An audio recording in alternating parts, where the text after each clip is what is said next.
Hey everyone, I'm Megyn Kelly. Welcome to the Megyn Kelly Show. We've got a big show for you today. Actor Zachary Levi will be here to discuss his new movie and how the RFK HHS is doing as year one comes to a close. A new poll just hit on him. But first, there is news today on the suspected January 6th pipe bomber, and it's a doozy. Courtesy of the New York Post. We are learning some very strange things about this guy's background. Plus, why didn't the FBI track him down thanks to that cell phone tower data earlier? Remember when Cash was on last week and he said that's how they got his name. They did the cell phone tower tracking and his name emerged. So his number was sitting there all along. It didn't take much to then get a name from it. Why didn't Chris Wray do that? Seriously, why didn't he do it? Why? Well, we now have some more information on that. And you will not believe how far-left Democrat Jasmine Crockett plans to appeal to Texas voters in her just-announced Senate campaign. If you heard AM Update this morning, you got a little preview. And we have got Stu Burguiere here to tell us if she's got a shot. He's a Texas man. Stu is host of Stu Does America on Blaze TV. Don't miss a moment. Subscribe to this show on YouTube and follow me on Insta, Facebook, and X. Think about December. After all the hustle and bustle, what's the moment you most look forward to? It might be slowing down, cozying up, just being present. And that's why I love Cozy Earth. Their gifts feel more like experiences, helping you recharge long after the holidays. If you are thinking about who deserves a gift that truly helps them relax, your partner, your parents, best friend, or yourself, Cozy Earth has you covered, literally. Their bamboo sheets are the gift of better sleep. Made from viscose from bamboo for an incredibly soft feel, they keep you cozy without overheating. And the Bubble Cuddle Blanket, the ultimate cozy gift. With its textured bubble design and ultra-soft faux fur feel, it's perfect for snuggling by the fire. Every Cozy Earth product comes with a 100-night sleep trial and a 10-year warranty. Head to CozyEarth.com. Use code Megyn for up to 40% off. Just order by December 12th for Christmas delivery. After the 12th, my code Megyn still works year-round for 20% off. And if you get a post-purchase survey, tell them you heard about Cozy Earth from this show. Stu, welcome back. Great to see you. Great to see you as well, Megyn. Thank you. I'm sure you're feeling all warm and fuzzy about Jasmine Crockett as your possible next Texas State U.S. Senator. I will say this, Megyn. I absolutely adore the fact that she's running for this office. I want her to run for every office. I want her to go state to state and let everybody experience the glory and wonders of Jasmine Crockett. I can't love her any more than I do. And she's completely nuts. That just as a standalone is an objectively true sentence. And I share in it. It really is. I find her incredibly entertaining and so bizarre and just the perfect distillation of everything about the modern Democratic Party. She never, ever knows what she's talking about. Ever. There's never a moment she even slips up and connects with something that might be accurate. It's so incredible. And what's great about her, I think, is the fact that you could be we know Republicans, we know Democrats, we know people who are in Congress. Many of them slave away for years and years and years and years. Democrats are working on, some healthcare expansion, and they're working on, how do we reverse 0.9 degrees Celsius temperature rise over a century, all the really important things. And they'll be working on these policies quietly, and they will never get a call from a booker. They will never get a call from anyone interested in any of the work they're doing. And Jasmine Crockett can just come out and say the most insane, bat crap, crazy nonsense. And she doesn't get booked. Yeah, go Jasmine. I love her. She doesn't get booked just on MSNBC. She's sitting across from Colbert. She's doing Kimmel. She has every booking that you'd want if you were releasing a mainstream film in 4,000 theaters. And for what? All of the incentives perfectly line up for her to continue this bizarre behavior and just show her crazy to everybody over and over again. I love her. Okay, I'll get back to her, maybe. I don't really care about her that much. But by all accounts, she has zero chance of winning this race, so it's going to be fun to sort of kick her around for a while. But good luck in Texas, madam. I wanted to start, actually, I was going to start with this pipe bomb news, but then just as we came to air, I saw the New York Times article on Kamala Harris. It was tweeted by Dan Turrentine, our pal of Democrat fame. And he said, I've long been saying she is going to run again. And it's an in-depth profile of Kamala Harris by the New York Times. The question, I love, this is classic Kamala. They asked her, should the party veer left and get more progressive, like we saw with somebody like Mamdani, who's not even progressive, he's communist, or should it veer to the center, like Abigail Spamberger, who's their idea of center, even though she wants boys playing in girls' sports, the new governor of Virginia, elect. And her answer, Kamala Harris's answer is, okay, so should we veer left or stay center? We have to stand for the people. I know that sounds corny. That's her answer, Stu. She's still just as inane as ever. And it's so funny to me because she knows there's something wrong with her answer, right? She knows it's off and it will satisfy and be meaningful to no one. So she kind of punctuates it with like a disclaimer. It's corny. My belief is, no, it has nothing to do with corny. Like corny is a weird dad joke, right?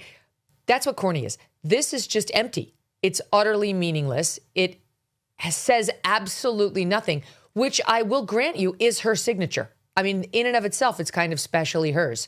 But what should the party do at this time of crisis for them when they're not sure whether to go radical or go centrist?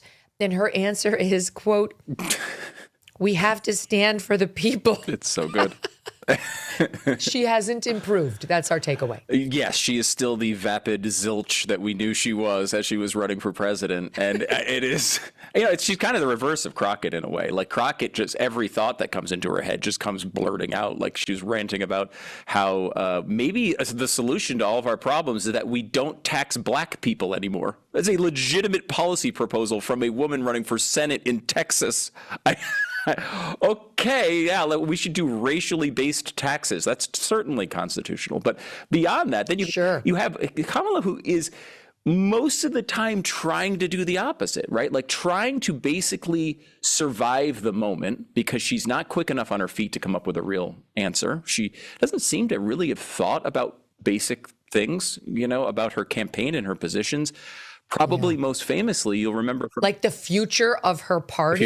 That seems like something you'd spend a few minutes on. Yeah. Maybe she's out on this nationwide book tour. Did that ever come up such that you can give a better answer than we have to stand for the people? Can you imagine J.D. Vance across from her if they actually wind up being the nominees? That'll be so good. Probably the most concerning thing is maybe she did put a lot of time into thinking and coming up with that answer, which is maybe the worst thing. But if you remember back in the campaign, there was that moment where she went on, I think it was The View. Yeah, it was The View. I remember watching it, sitting in the studio, looking up at the TV with absolute amazement as she couldn't come up with one thing that she disagreed with that they had done during the entire term. No disagreement with Joe Biden on any policy, couldn't come up with anything. And it was at that moment, honestly, that I thought she was toast. I thought it was over in that moment. It was the biggest gift you could have possibly given to Donald Trump, who benefits from the dumbest enemies possible over and over and over again. Yeah. But that is her way, right? It's almost like a survival instinct. She thinks if she can kind of get through the moment and get off camera, everything will be fine. But, maybe that works once or twice. We see that from spokespeople from time to time, PR people that will avoid an issue. And that can be a successful tactic in the short term. Or even CEOs. Yeah. CEOs of like random companies sometimes do that, but not CEOs of the United States of America. Like you cannot become a president with that. Like just don't let anything stick to me. Eventually you have to answer real questions. So here's a little bit more from it. By the way, the New York Times points out that she's been calling all these Democrats who won their elections like Mamdani, like Spanberger, and others who won in the most recent November election. They said, quote, the exact kind of thing a person planning to run for president might do. The Times is clearly dangling this as the closest she's gotten to telegraphing she's going to run in 2028. And here's another little piece for you to mull on. Her place in history is already secure, and she knows it, writes the Times. Quote, quoting her, I understand the focus on 28 and all that, but there will be a marble bust of me in Congress. I am a historic figure, like any vice president of the United States ever was. That's her saying, try to understand, I'm already historic, New York Times reporters, no matter what I do in 2028. So get it straight. Historic, right here. Herstory. That's what you're looking at. Right now. Oh, it's so good. I will say, in a sense, I agree. She is historic in the sense that her political career is history. That is actually true. I would agree with her on that framing of it. But it's such an interesting combination of like nothing but banal thoughts combined with narcissism. Like, is that a common combination?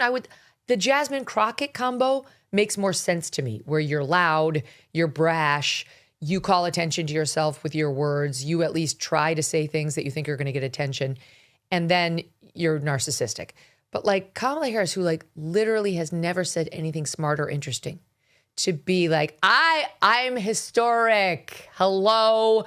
Or maybe it's not narcissism, maybe it's deep insecurity manifesting in a demand that she be recognized for this fake, thing that we're supposed to be impressed by, which is her bust in the U.S. Congress. We're not.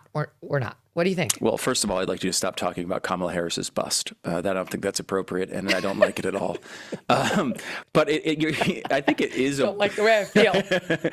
It is interesting, and I think I don't. Again, I'm trying. This is me trying to do analysis of this person in their brain, but it strikes me as like she might be honest enough in quiet moments with herself to realize the only thing she's ever really achieved is a job / skin color / genital combination. Like she might just be really aware of that. And when she's talking about her opinions, there's nothing there. That's not why she got where she did. The way she got where she did. And again, I don't want to go back to Kamala Harris's bust here. Some of that relates to her early career. But as we've moved on through life, she has graduated, I guess, to a person who legitimately, I mean this as an actual compliment, in a way, she's legitimately good in those behind the scenes moments when she's trying to, she did this in California. She did this when Biden decided to step down, to really like pressure people and get them in line with her political aspirations, donors, big wigs. She does a good job with that. And it's really the only thing she does a good job with.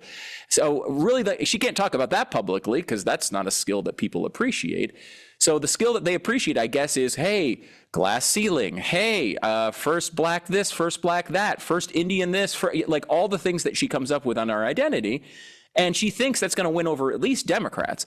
I don't think there's any desire. I don't think there's any hunger, even on the Democratic side, to see her back doing this again. I think they feel a little icky after that whole experience and they want to move on with their lives. I would too. But I don't think there's a future here for her. Do you? Stop crapping on her chances, Stu Burguiere. That's all I know. Let's encourage it. She can do it. She's That's great. your racism and your sexism showing, sir, obviously. Here's what she wants you to know, okay? Ye of little faith. This is what the Times writes.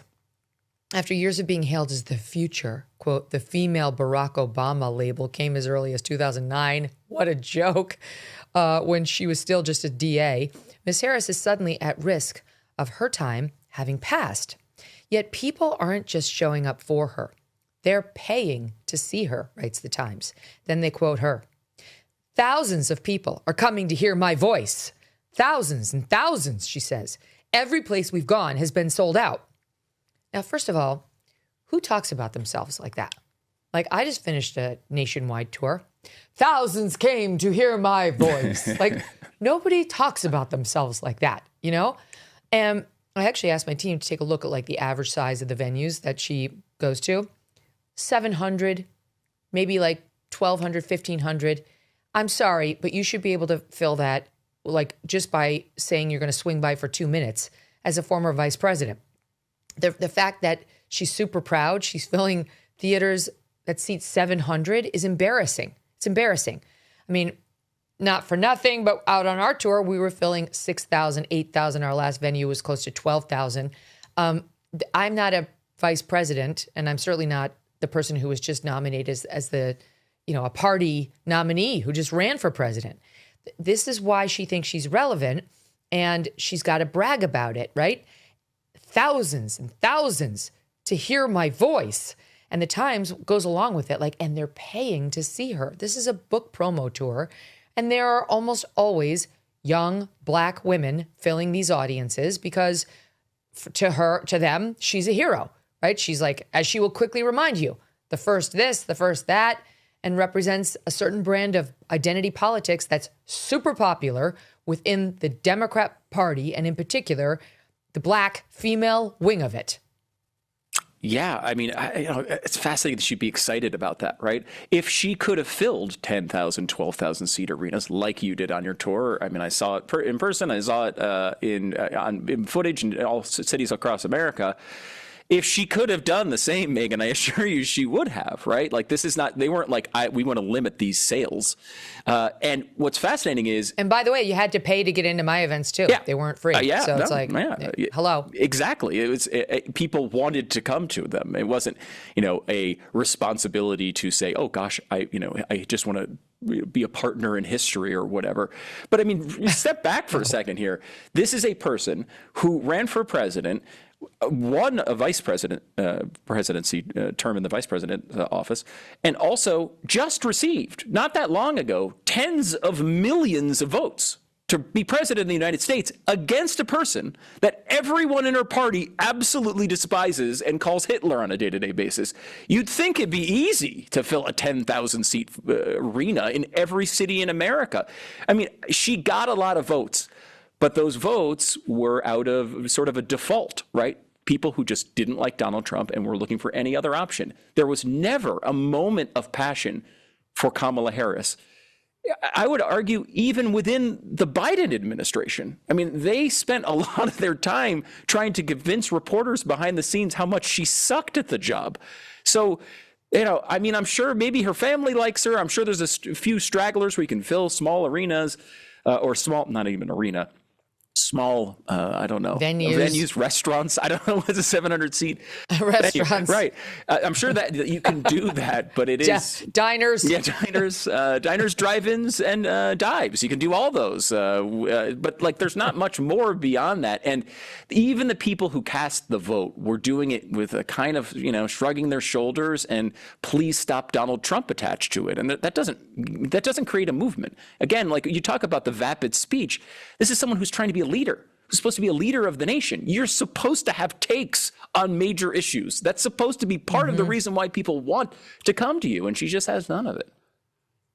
I keep having to look down to remember what she said about her stance on where the party should go because it's so inane. My mind is not capable of holding on to it.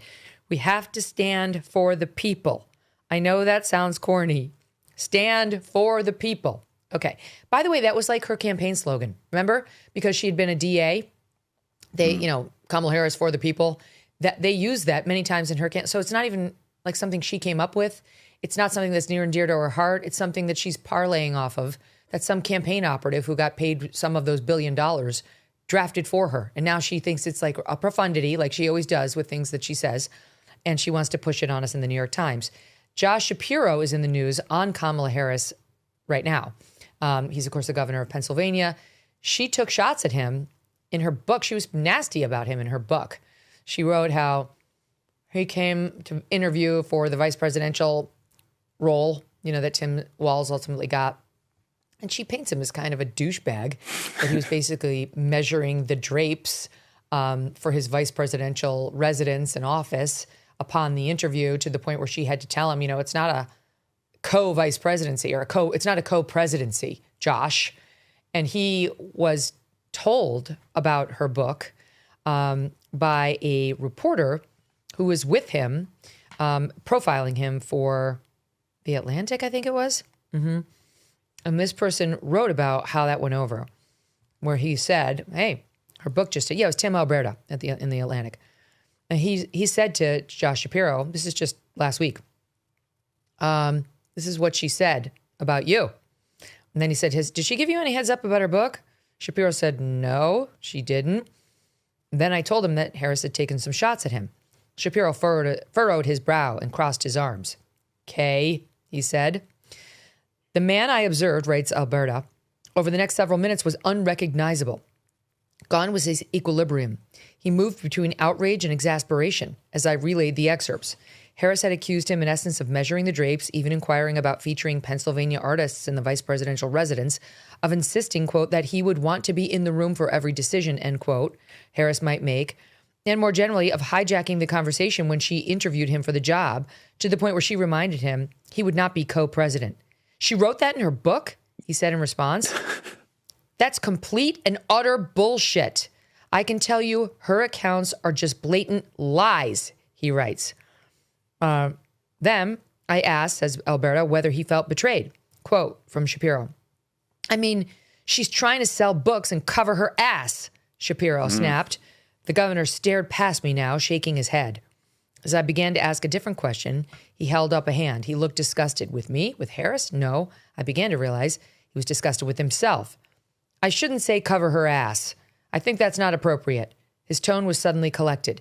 She's trying to sell books, period. Well, Shapiro just got asked about that by a reporter on MS Now on Monday. Here's how that went in SOT 18. Former Vice President Kamala Harris here. It says, I mean, she's trying to sell books and cover her ass. Sorry, we're standards. Shapiro snapped, I shouldn't say cover her. Word I shouldn't say on standards. I think that's not appropriate, Shapiro said. His tone was suddenly collected. She's trying to sell books, period. What were you trying to signal in that moment, sir? You want to parse this out for us? No, there's no parsing. Look, I stand by what I said. I think the way in which the author described my emotion, frankly, was not accurate. But the words are mine, and I stand by them. I think what was relayed to me by that author that the vice president had written about me just simply wasn't true. And, you know, I think the vice president and I had and continue to have very candid conversations. And I think the way in which it was articulated to me, what was said was certainly not accurate. No one likes her. That's the bottom line, Stu. Pete Buttigieg doesn't like her now. Gavin Newsom was just taking a shot at her. Josh Shapiro basically called her an asshole. She's made more enemies than she had even when she was running, which is not how you become the Democratic primary winner. No, that's true. And it's, I guess, maybe the strategy, if there is one, and we're assuming there is, maybe the strategy is to try to paint these people she views as potential opponents in that primary in a negative light, right? Like, hey, they weren't supportive, they didn't help. She keeps doing this to people who, almost definitely are running for president. I mean, Shapiro's going to run, Buttigieg is going to run. I would be really surprised if both of them didn't get in the race. And I think that Newsom's going to run. Yeah, I mean, Newsom's as sure a thing as he's been running since I don't know, certainly before 2020. I think he was running for president in a way. He loves himself very much and is very excited about his own leadership. But I think, that might be her tactic here. Again, she's not good at this, though. She's not a good tactician. She doesn't really know how to do any of these things. And she surprisingly, in a moment where she should have created distance during the campaign after Biden steps down, she should have been a little, it might have helped her to say, look, I tried to communicate over and over again to the president that the border situation, while I love, legal immigrants and illegal immigrants, we want to do the best for them. I don't think that we were handling that appropriately and we needed to do more. And we had a disagreement on that, but he was the president of the United States. There was a path to go there that was not dismissive of the president and highly critical, but was just say, hey, there's a little bit of separation between us. She couldn't even do that. And now she's getting into this race with people who she views as her opponents and just trashing them, not on policy, not on any, legitimate thing, just like, oh, well, he wanted the job too much, which really should be a qualification for even being considered for it. So, and she didn't, she really had to be talked into it by Joe Biden. Well, we'll continue to watch it, but I agree with the Times that she's doing the things presidential candidates do. And I'd be very surprised if she walks away. Few people do from power, and she clearly has something to prove. My bust is in the U.S. Congress. Sorry, Stu, I did it again. Okay, I want to move on to this news about the accused pipe bomber from January 6th. Things are kind of interesting here. First, okay, there's a pair of reports here. My God, I don't know if you saw this, but today the New York Post is reporting that the suspect, Brian Cole Jr., quote, has secret online life, obsessing over My Little Pony. I'm sorry. This is the thing. So my dear friend took her daughters when they were young to a My Little Pony convention that was coming to town at a hotel. She was like, "Oh yeah, that's fun. You know, my daughters love My Little Pony," not understanding that it's actually for pervy men. It's not actually. These conventions are not for little girls. They are for pervy men, many of whom are connected to the furry community who will show up there. It's a very bizarre situation.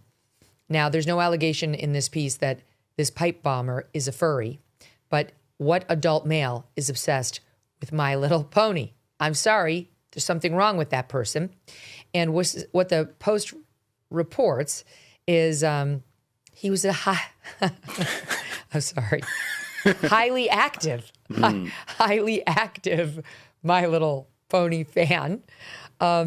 He was seemingly obsessed with the toys marketed at young girls, creating art of plastic pony dolls, remixes of songs about them, and writing fan fiction dedicated to them. His works, writes the Post, are spread across various social media accounts linked to his email and phone number. Posting as iDelta Velocity, he apparently uploaded 87 pictures of My Little Pony fan art to one forum, showing various pony and unicorn characters. One is depicted with a bionic leg brace. He appears to favor pink or purple ponies with long, multicolored manes.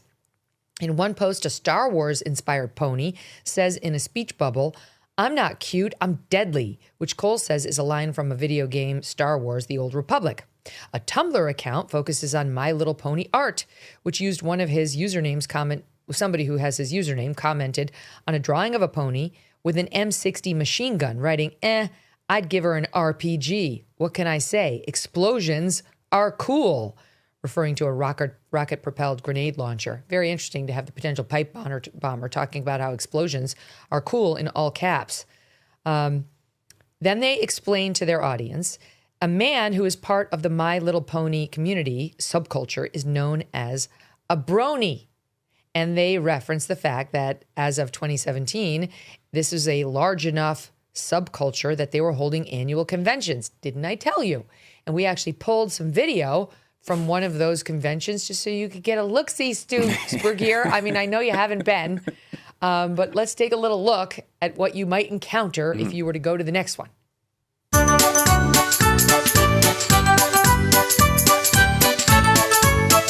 There's no straight bronies. They just haven't met me yet. I've met plenty of straight bronies. They're fine. They can come to my rodeo anytime. Oh my god. Do you ever kiss these dolls? No. I snuggle, but that's about it. What do you think of guys that are into My Little Pony? Nothing wrong with it. Guys who cosplay My Little Pony are hot. They're hot. What do you like about My Little Pony? It's innocent. The characters themselves are very cute. I like the music, and I love Pinkie Pie, and how she boings, and how she defies gravity. Why so many people like it? Because it stops them feeling lonely. Because they see cute little colorful animals on screen, and they kind of wish their friends were like that. Maybe I should be Pinkie Pie. There you go. Here, you can hold like this. Yay! Yay! Why is it so popular now with adult men? I think because a lot of them want to sleep with Fluttershy. Do you want to hook up with Fluttershy? Yeah. I don't think you even have to ask. Oh my God, Stu. I actually dispute that that's not furry culture. That is furry culture. There's something very off about those people. I think we can all agree. It wasn't all men. It was a fair amount of women too. Some of whom the men want to sleep with some character in the My Little Pony world. And I think that this guy's interest in this community will come as a surprise to approximately no one. Not at all. Absolutely no one. And I do want to say that I was going to wear a horse head for this interview. I'm so glad I didn't. It would have matched. It would have been very awkward. So awkward. It's not surprising at all, is it, Megyn? And I don't know about you, but like there first couple of incidents we had here with people in this generalized community, whether it's the trans community, the furry community, or the brony community, committing acts of violence, I kind of had I had a nerdy reaction to it, which was like, I don't know, is this really supported? Is it just one person and we're all kind of noticing it because this is, kind of bizarre lifestyle? And then they just keep piling up. The incidents keep piling up and piling up and piling up. And we're talking about, some of the major stories of our lifetime. I mean, Charlie Kirk, tied to these communities. I mean, many of these have happened. And I think it's real and in a way not surprising when you kind of drill down and think about what the process is, particularly in the trans community, but also I would assume in the brony community at some level. I assume, by the way, most bronies are not committing violent acts. I don't want to paint too broad a brush on this wonderful community. But it's true that I think there is a connection there with one trait across all of these communities, which is a lack of connection to reality at some level, right? Mm-hmm. The idea that you can't recognize real humans, right? Like we can't recognize what gender you are. Like that is a major situation, like going on with you. And if you're dealing with it, I'm sorry about that, but like that's a major problem. Like it's something that you're not necessarily connected to reality. If you are, maybe dressing up as a furry animal and thinking, living a good chunk of your lifestyle in a mascot uniform. Again, it's a strange choice at the very least, and I'd put the brony situation in that category as well. I think that's a connection. I think that's a real thing, because when you are fantasizing about all of these different situations that no one else around you can recognize, no one else around you sees, you're seeing things that other people don't see. We typically arrange that with a problem of recognizing reality, and when you have that. Yeah, a delusional disorder. Yeah, and maybe that is connected to taking an action like shooting a father in front of thousands of people is rational. It's not rational. It's not rational thought. But when you get down these roads and you have the lack of ability to connect a foundation of shared understanding with the rest of the people around you, it's not surprising you take erratic action, everything from a violent action to maybe dressing up as a pony. You mentioned Charlie's shooter. Tyler Robinson is the man accused of that crime and whom I believe 100% is responsible for that crime. My only real question, and it was confirmed as a subject of inquiry currently by FBI Director Kash Patel, is whether Trans Tifa had a role in it, whether some of these more radicalized trans people out in the community either knew about it or possibly helped. So that remains to be seen. But I have zero doubt Tyler Robinson was the shooter. So he was connected with furry culture and the trans community. Thomas Crooks connected with furry culture and went by they, them. Now you got this accused pipe bomber. This is a new one, to be honest, like connected to the My Little Pony. But I'm telling you, I wasn't surprised one bit because of my friend's experience. I remember we were like, Christina, no, this is, you're going to get an eyeful. And sure enough, she did. She sent us pictures from the convention center, like it was at a hotel. And my friends and I were all laughing. She's like this innocent mom with her two girls. Anyway, they're just not for nothing because Debbie Murphy pulled it. For those of you not familiar with My Little Pony, here's a little ad for My Little Pony. It's marketed appropriately to little girls, who is the target audience. What'd you say, Deb? Oh, it's from the 80s, of course. Yes, we all remember. Here we go. My little pony, my little pony. I comb and brush her hair.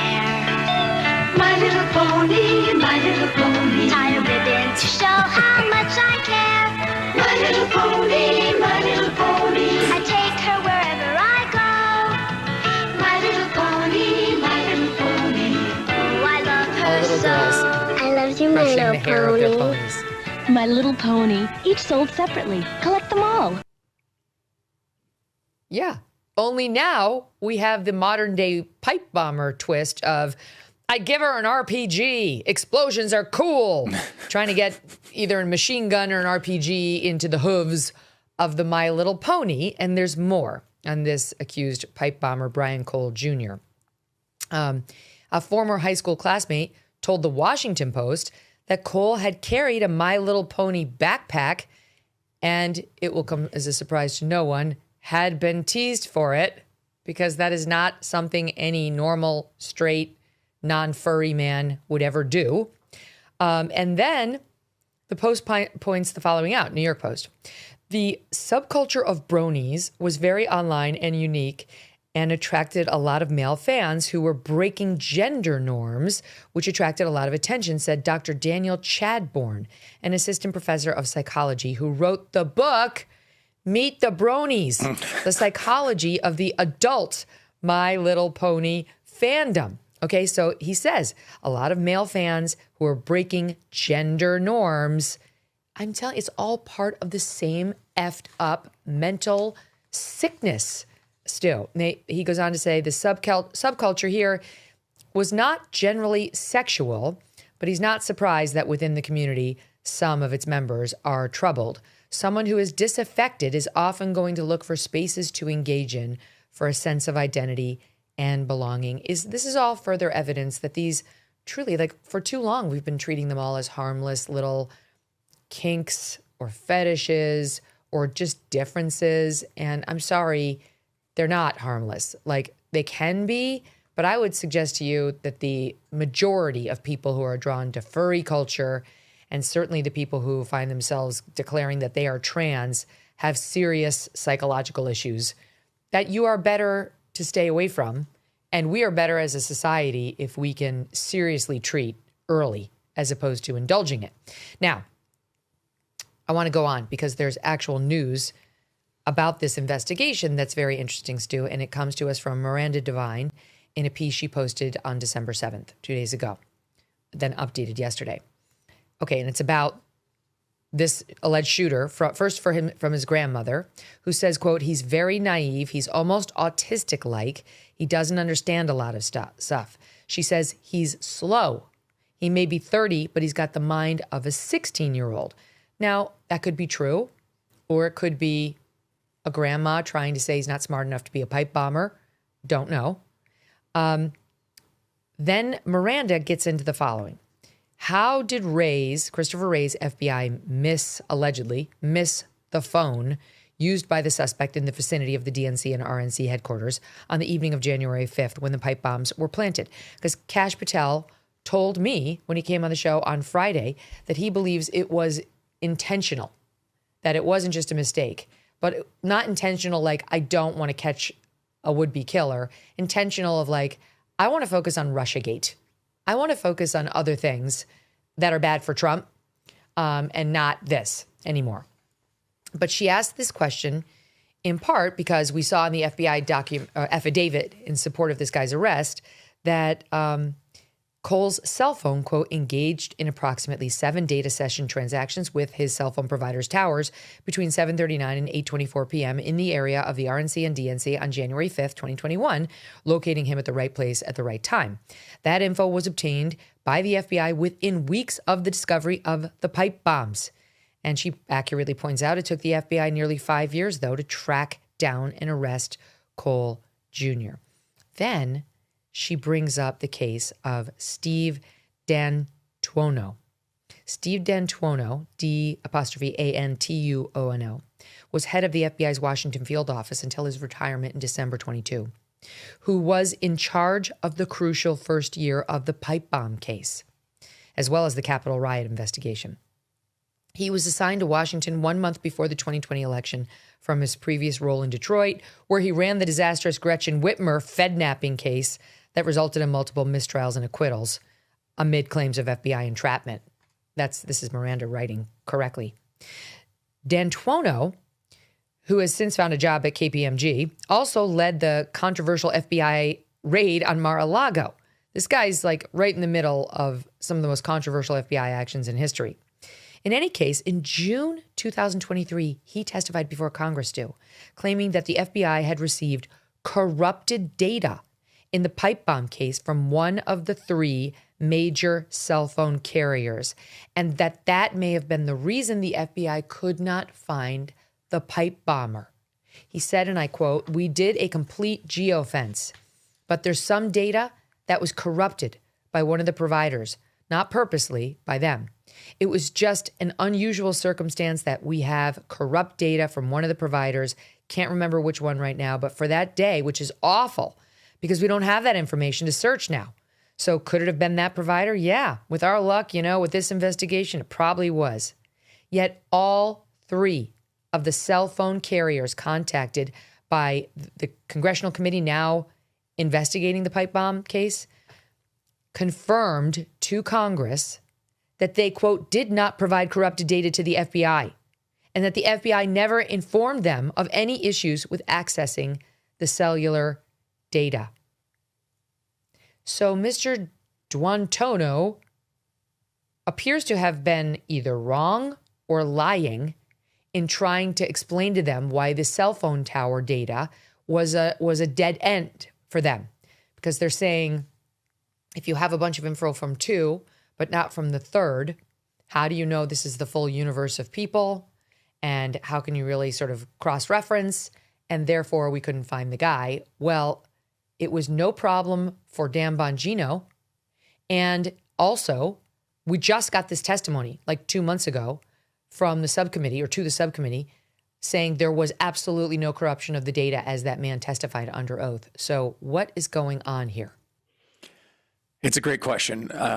It'll be challenging for me to give you a serious answer with the My Little Pony theme song running through my head constantly since you played that commercial.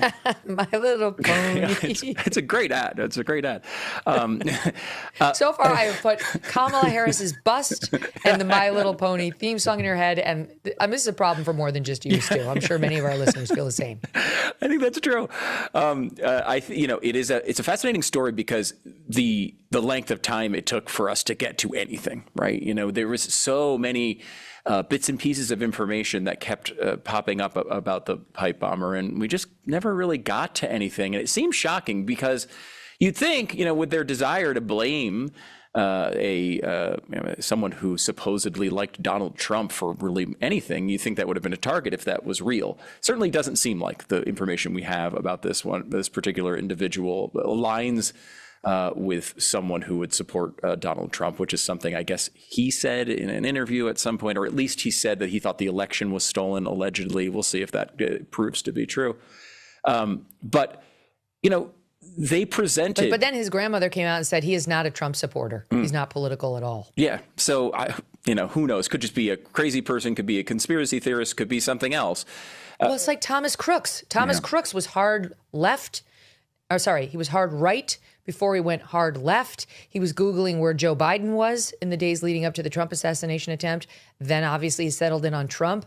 Like, it is very possible that these disturbed, disaffected, tricked out young men are not really political, that they have just violence on their mind. It is also possible they get used by somebody who corrupts their feeble minds. That's something a lot of people have been asking, especially about Thomas Crooks. I don't know about this guy. But anyway, it is possible that this wasn't political, even though the targeted entities were the RNC and the DNC. Yeah, no, very true. And I think when you look at how all of this played out, you have a guy doing, multiple failed investigations and being aligned with a kind of a bunch of big embarrassments, but politically targeted ones, right? Things that would end up, generally speaking, favoring the Democrats and the Biden administration at the time. And, it's fascinating how these people who do these things that wind up being complete disasters always seem to fail up. He walks out of all of this and he's got a gig at KPMG, right? That. It's a very strange development. You'd think this is a person who'd be like, hey, is there, Subway, do you have a gig available? It seems like that's the profile we've seen from someone like that. And honestly, there's been so many theories on this and so much speculation and a lot of it ending up in conspiracies and all of that. And it's kind of understandable because of all the really strange things that have happened.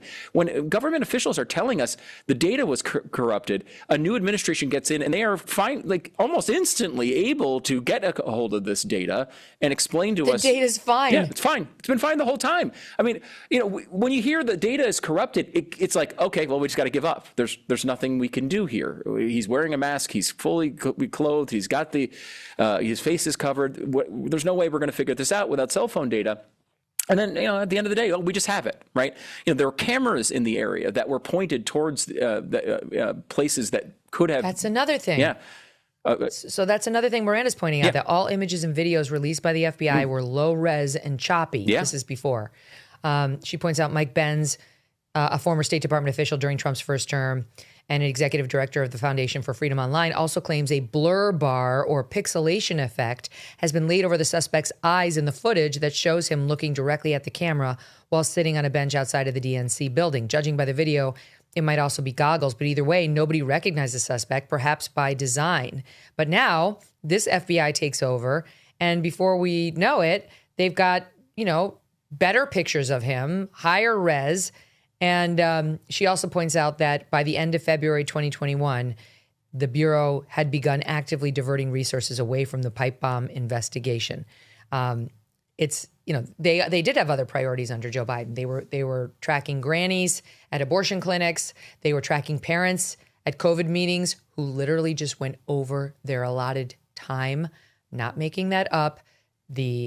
Merrick Garland testified before Congress on what led them to consider labeling parents domestic terrorists, pursuant to that letter that went to Joe Biden. And one of the items was parents going over their time at the microphone at school board meetings. That's the insanity that the DOJ and the FBI were looking into instead of trying to find this guy who, by the way, Kash Patel and the FBI said had other bomb parts still sitting in his room, presumably purchased after the J6 date. So God knows what he was planning. It's like perhaps we should have been focused on him instead of the parent who went over her allotted time. Yeah, and that is, and to add on to that unseemly pile of priorities, they were also taking the cell phone information of sitting U.S. senators and looking at what they were doing. And also running a multi-year campaign to fool the American people into believing their president had some cognitive abilities that he clearly did not have. This is it's his. I really think over time this will become a situation where we really understand historically how significant a lot of this stuff was. I mean, we're talking about the American people without a president basically for multiple years, at least making the decisions on a day-to-day basis. Really big things like this. You mentioned the pro-life centers. Some of those cases are fascinating. I mean, these situations where local police didn't see it as enough of a priority. Local police were like, we saw the details of this investigation. We're not going to charge this individual. And then mysteriously, weeks later, the federal government gets involved in a minor case with no charges in a locality where no one was injured. There's a little bit of a scuffle, a little bit of an argument, but that's really it. And then the feds start coming in and charging individuals for crimes of like blocking abortion clinics. And how do they even know about a case like that, let alone want to prosecute it? All the things that the Democrats say about Trump, they say he's targeting their enemies. They say he's out of control. All he wants is power. He wants to, go blow through the Department of Justice. And all the things they say about him are all very familiar to them because they were doing them all themselves for 4 years. And, that has to be exposed. It really is. If we don't get to the bottom of that and come up with some sense of consequence for the people who were involved in it, this stuff's just going to keep happening. I feel like we should have a congressional hearing on this, and maybe this committee that Miranda references is going to look into it, the subcommittee. But I want to know who gave the stand down order.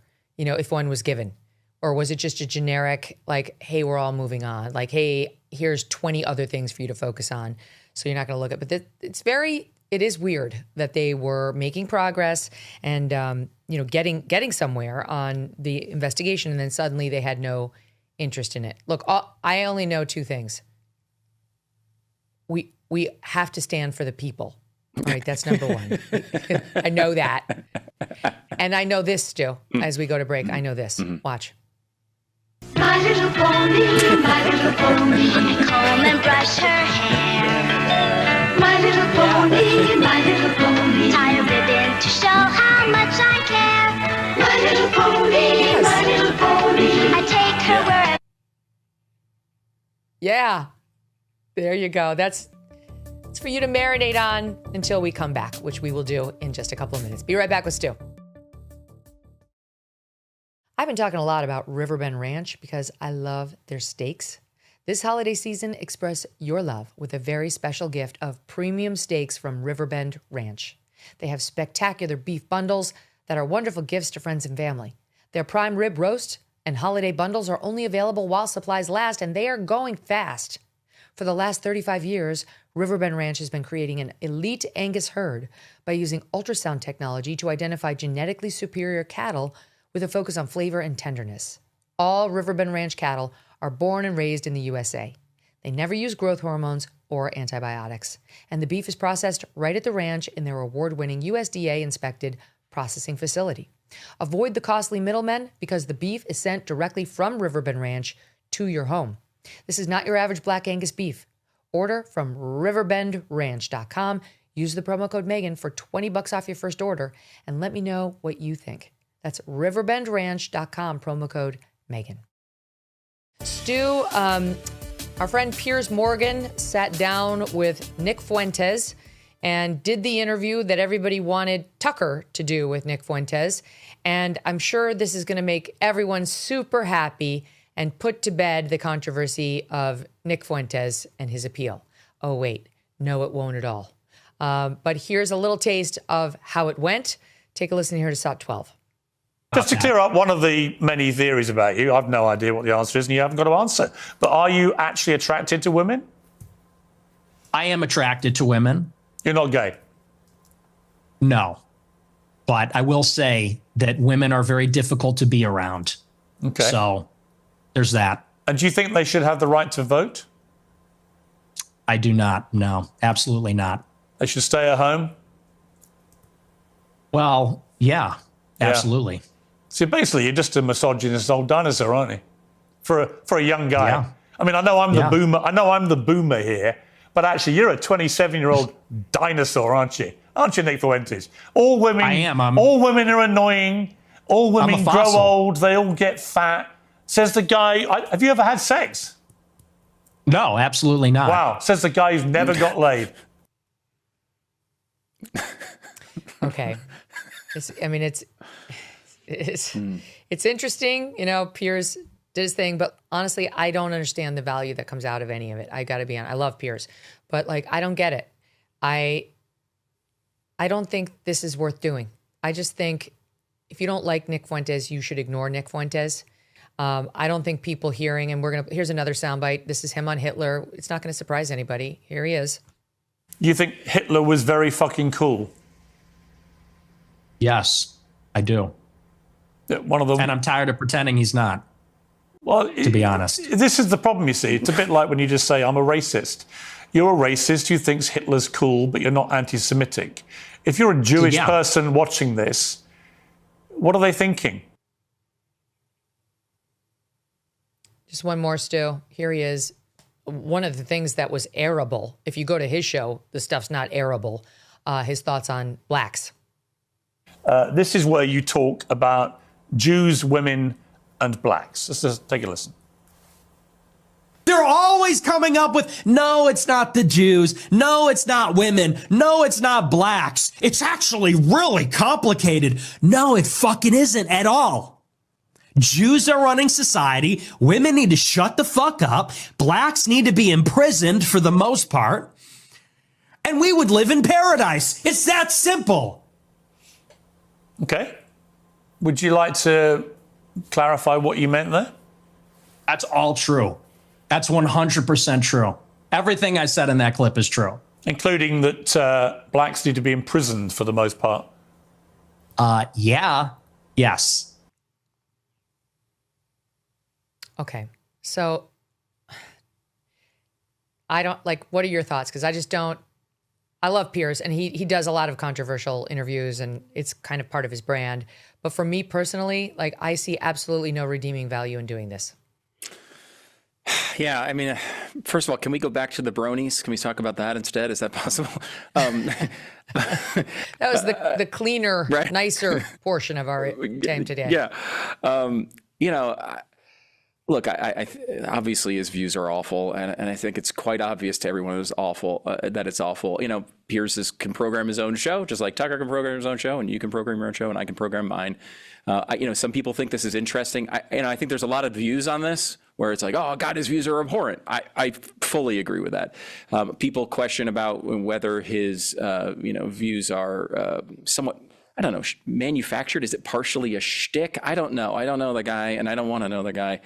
At the end of the day, though, there's like a different section that I also fall into, which is I just don't find him all that interesting. You know, I don't get a lot out of it. I don't need or really care about any of his views. And when you're leading with Hitler was cool and I like Stalin, like I kind of made up my mind about the Holocaust a really long time ago. I don't feel the need to re-entertain it. You're just trying to be subversive. Yeah. You're just trying to be subversive and attract attention by saying the most outrageous things. Yeah, it's not a criticism of Piers. No. It's a criticism of the people who are like, Tucker needed to do his interview with Nick Fuentes a certain way, you know, to like show people that side of him. And I just feel like if you spend 20 seconds just Googling the name, you will get all of those views. They will be the first thing that's there on you. I don't think there's a huge population of people who listen to Tucker's show who walked away with, that's a really interesting guy. I want to know more. People know that name. They know the name Nick Fuentes now because mostly the left, but also the right, have made him a boogeyman. And that whatever, they did that for whatever their reasons were, but now he's better known than ever. And he's been on a bunch of other podcasts. This is why, like, I've never asked him for an interview, and I have no desire to interview him. I can cross-examine with the best of them. Oh, yeah. Trust me. If I want to do a contentious interview, I know how.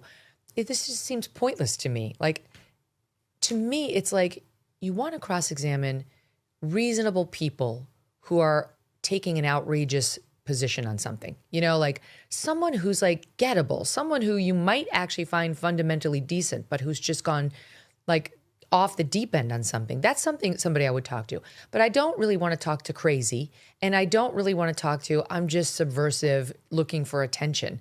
It's not that interesting to me. Yeah, I mean, you interviewed Vladimir Putin, right? Like, this is a person that has really awful views, and I think Anthony Weiner. Yeah, oh God, even worse. But yeah, there is value in interviewing someone who, particularly someone who has power, and I'm not saying that there's no case for an investigation on what the phenomenon is, if there is one. I mean, there's some belief that it's a little bit overstated, which I tend to agree with. I run in conservative circles, never met anybody in my entire life who brought up anything about Nick Fuentes, that they watched the show. Right. I mean, they probably exist. I don't know, but I've never met anyone. He's become like a David Duke figure. Yeah. Where like, you know the name, you know generally what he stands for. It's not really something you're going to spend any time with. Yeah, and I don't know, Megyn, is it okay? Because I see a lot of people posting online about the back and forth between what you're supposed to do in these moments, right? Like, you're supposed to take him on at full strength and make sure everything he says is denounced, and everyone who talks to him, you denounce them. And I can understand that argument. I really do think his views are absolutely terrible. And I see another side of people who are fighting back and saying, no, it's a really important phenomenon. We need to talk about him constantly. And I guess there's some validity to that view as well. At the end of the day, though, do I have to be interested in everything? I have a life I live, right? I've got kids at basketball games and baseball games and gymnastics meets. Like, do I really have to come here and try to make a case of that the Holocaust happened? What year is this? Like, it's just flatly uninteresting to me at the scale we're at. It seems like you feel the same way with it. I've heard about it. I'm done with it. That's how I am about conspiracy theories too. Like, I could spend all day. If you want to take on somebody's favorite conspiracy theories, you could devote your whole show to it every day, debunking each latest iteration of it. Who wants to spend their time like that? It's utterly pointless, by the way, because you can't talk people who believe conspiracy theories out of their beliefs of those conspiracy theories. They don't respond. The truly conspiratorial thinkers do not respond to hard facts that disprove their theories at all. They just find a way around them. They find a new way to justify them. I mean, you truly would be better just banging your head against your desk. So it's like, why not? Why do it? Why not spend the time delivering what you know is real news that actually might affect people's lives, and let those chips on these other things fall where they may? It's America. You can be crazy. It's America. You can be racist. It's America. You can be subversive. And what we can do is use the law when someone like a Nick Fuentes gets into, let's say, a hiring position and those views are unleashed on a staff position or a staffer, somebody working for him. Now that's illegal, but it's not illegal to have his views. And it's not illegal for him to be popular, which he is amongst a certain contingent. And they know.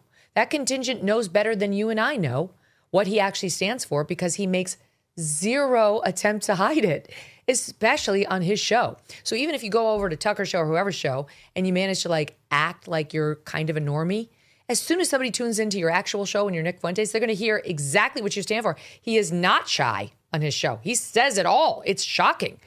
So anyway, I just thought it was sort of an interesting social situation where somebody did the thing they wanted of Tucker. I don't think it'll change anything. Yeah, I tend to think the same way, and I understand some people feel really passionate to call out every one of these things. I'm glad there is the other side, that if people are searching, the very few that could be convinced, I'm glad that those views are out there. But I tend to I was reading a piece by Coleman Hughes recently. I don't know if you talked about that. Yes, I read it. It was a great piece. I haven't talked about it. Very good. And he's fantastic. And I think he had a really good breakdown of this and kind of talked about Nick Fuentes. He did another video about how Nick Fuentes has one opinion on, his show, and then he comes to mainstream podcasts and he changes that. And that might have been what Piers was getting at there, saying, okay, you're on a mainstream podcast. Now, don't soften it. Let me ask you these direct questions, which maybe there's some value to. But, I think about Coleman Hughes. He wrote a book. His most recent book was about race, and it was excellent. It is, I believe, an important book, a book that America should know about and should understand how to really dissect a topic like that. That's difficult. If you don't know Coleman, he's an African-American guy but he's talking about race in a really sensible way and solving, I think, a lot of these problems and making real impact on it. If anyone read it, right? Nick Fuentes' views on these things are getting a hell of a lot more publicity from the left, the right, the middle, and everything else than this incredible book that came out last year that should have been much more in the spotlight and much more part of a serious conversation. I'm not saying that someone who's, literally threatening to imprison people based on their race is not a threat. You should take those people seriously at some level, but he's also a goofball. And I don't know what to believe about it. If we lose the battle on whether the Holocaust happened, we're lost as a society already. And I don't know if there's anything to repair. Maybe instead of spending another 25,000 segments on Nick Fuentes, go back and read the Coleman Hughes book. That's something really serious and it did some real work on race. And I'd encourage people to pick it up and read it. Yeah. It's just I know Jews feel targeted by Nick Fuentes, not for nothing, but women are just as targeted in his rants. Yeah. So are blacks. I'm sorry, but this is America and people are allowed to say terrible things about us.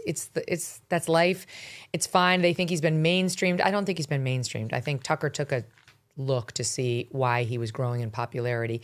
But, now there's a question about whether he even is. I saw an interesting report on X the other day suggesting a lot of his support has been somewhat overstated. It was astroturfed, and he's been pumped up by people who want to undermine the United States, a lot of foreign actors making him seem more important than he really is, which makes perfect sense to me. Okay, let's keep going because there's one other thing I've got to get to with you before you go. Okay. Everyone takes maybe a few extra days off, I think, if they can, in the summer because it's nice weather. And for a lot of us who are parents, our kids are off and you want to see them. And if you can see them on a beach by an ocean, so much the better. So I don't begrudge anybody who wants to take their vacation in the summer. I do, however, begrudge taking off more than half of your working days over the course of the summer when you are paid reportedly somewhere near $30 million, like Joe Scarborough and Mika Brzezinski. The Free Beacon did this amazing report on how over the summer, it's actually from June, July, August, September, and October, so into the fall as well. Morning Joe, that show was without at least one of its married, they live together, they're married, co-hosts for literally dozens of episodes. So how does the one, like, you don't go on vacation by yourself without your spouse, not if you're normal. So what's like the one asleep in bed while the other one gets up early and actually fulfills their contractual obligations? So between May 27th and November 15th, Scarborough and Brzezinski appeared together on just 70 of 124 episodes, a Washington Free Beacon review found. So yeah, so 56% of their shows had both of them on cam, and 44% of their shows did not. For 44% of their shows, they were missing one of the hosts. Scarborough missed 29 shows. That's 6 weeks. 6 weeks. Brzezinski missed 41. 1 out of every 3 workdays. 8 weeks she had off during that brief time frame. 8. In July, she was out for 2 consecutive weeks, appearing on only about half of that month's episodes. Neither was present for 16 shows, leaving Morning Joe's C-list, Jonathan Lemire, Willie Geist, and Caddy K, to fill in. Caddy K opened the one show by saying, "I'm Caddy K, in for Joe, Mika, and Willie. Everyone's off except me. I'm so sorry." Their sad. Chronic absenteeism, reports the Beacon, has reportedly frustrated long-suffering staffers, leading to chaos and a workplace in meltdown because the staff doesn't get all that time off, Stu. Just the 2 big stars do. Someone saying there's no leadership, according to a senior producer. Every day is a scramble. Who's hosting? What's the tone? Who's running the ship? No one knows. They have special deals, endless vacation time. Then they suddenly turned it around, and starting November 12th, just days before MSNBC was forced to switch its name to MS Now, they got back to work and have since had a perfect attendance streak, 3 whole weeks showing up for their jobs, the longest since Memorial Day. In fact, their record before November 12th was a whopping 7 days in a row. That happened in July. Their compensation package is said to be in the same league as Rachel Maddow's, which is where I got the $30 million from. She makes between 25 and 30. This is crazy. This is elitist snobbery of people who are living in a totally different manner from the people who watch them. They're down in Jupiter, Florida, Stu, at some mansion. I'm sure it's on the water, not having anything to do with the communities or the people that they are supposed to be reporting to. And all of this perfectly explains why they cover the news the way they do, why they sound the way they do, and why they just generally have an air of, I'm better than you. Yeah, I mean, that's fascinating. There's got to be a story behind this, right? Like, I guess there's an outlier possibility. There's something we don't know about. It could be a health issue, or who knows? I mean, you could set that aside. For both of them? It would be odd. Maybe they're passing it back and forth to each other. That would be really tragic. As one gets better, the other gets sick. Who knows? All I know is a couple things. Number one, Joe Scarborough years and years and years ago had a radio show, and you might not remember that because no one listened to it at all.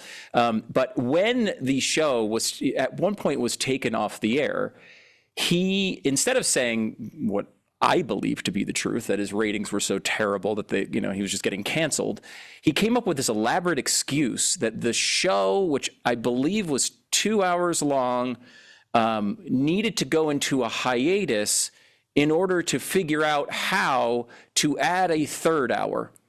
Now, I'm not, I don't know. I'm not a mathematician. I might not have all the details. What it seems to me to do is you just stay for the next hour and keep talking. Like that was my solution for them.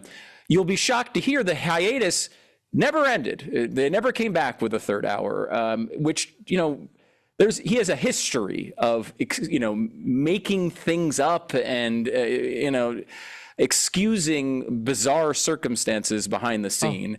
The best Joe Biden ever. Yeah, right. Oh, God. Not to mention completely misleading the country in the most egregious way possible. I think he was the worst one, honestly, out of everybody in the media. And that's saying something. Yeah, really is saying something. The other thing is, I grew up a kid listening to New York radio, and Mike and the Mad Dog were a big sports show. And they would do the show together all the time. And for a long time, there would just be filling other hosts when they would be off.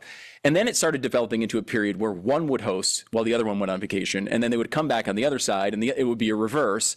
And then they'd all have like multiple weeks off, and it'd be months in between times I heard them together. Later on, we kind of found out they were really at odds. They couldn't stand each other, right? Like they were at the period where they didn't want to talk to each other. They didn't want to see each other. Now, when you're talking about a married couple, everybody might have, there are problems that do get into marriages. And again, total speculation here, but you wonder if there's an issue of tension there. It's tough to do a show together in front of the country and be able to hide that. So, maybe that's unfair marital counseling advice from Stu Burguiere, but it is an interesting, you wonder because of their relationship, which again, they hid for a long time. It just doesn't seem like there's just even a cell in his body that is honest.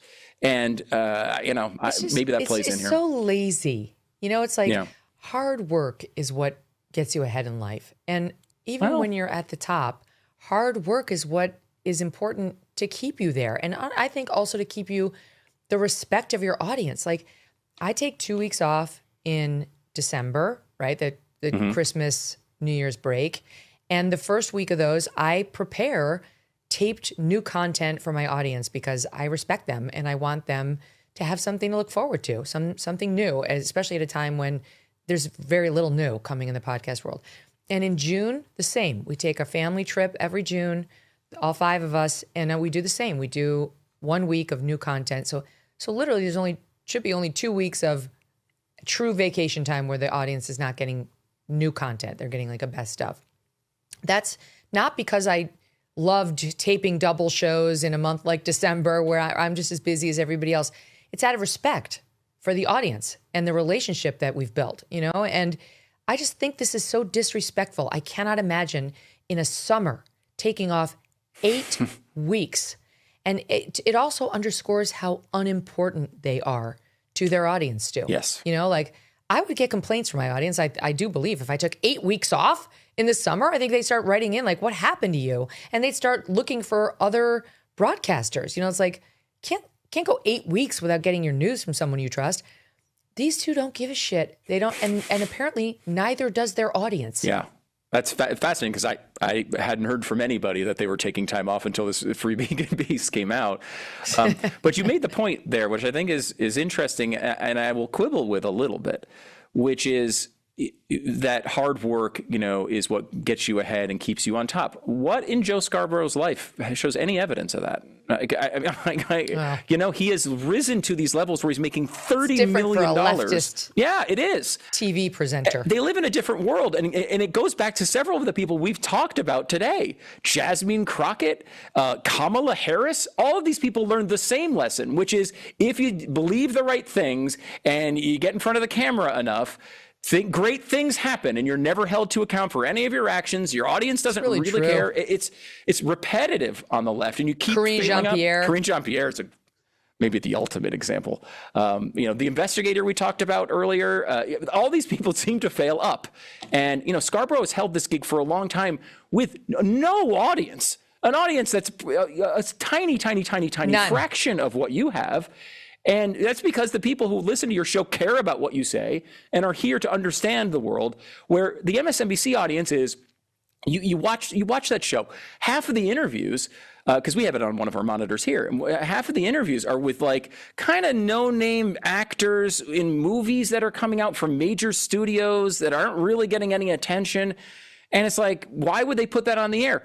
Well, because they're doing the show for like 14 Democrats in Hollywood and New York City. Like, they're not doing the show for an audience. It's just a placeholder so they can charge massive ad rates. It's good work if you can get it, but I would find it pretty unfulfilling as an actual life. Yeah, those are all great points. And you do raise an interesting thought about what's the state of the marriage? Because like if you're both home, can you imagine? Like you get out there and do it this morning. I don't want to see those people. I don't want to service my audience. You do it. And then the next day, no, you do it. I was out there talking to them. This audience is a pain in my ass is basically what they're saying. This job is a pain in my ass. Well, then give it up. Move on. Do something else. Go work. Go be on your boat in Mar-a-Lago or wherever you are, Jupiter, Florida. All the time, right? You're not contributing meaningfully to the national dialogue anymore. Maybe it's time to hang up your spurs. Stu, that's a reference you get as a Texas man. We end where we began. And I love that you might have Jasmine Crockett, as you so exotically refer to her, to kick around for quite some time now, my friend. Let's encourage her. Let's encourage Kamala. And I think all of our lives will get better up until the day of the election when they're gone. Jasmine Crockett for Senate, but only in the primary, and then a hopeful destructive loss. Thanks, Megyn. Great to see you. Talk to you soon. Okay, up next, Zachary Levi is here with a new project and more. I have a serious question for you.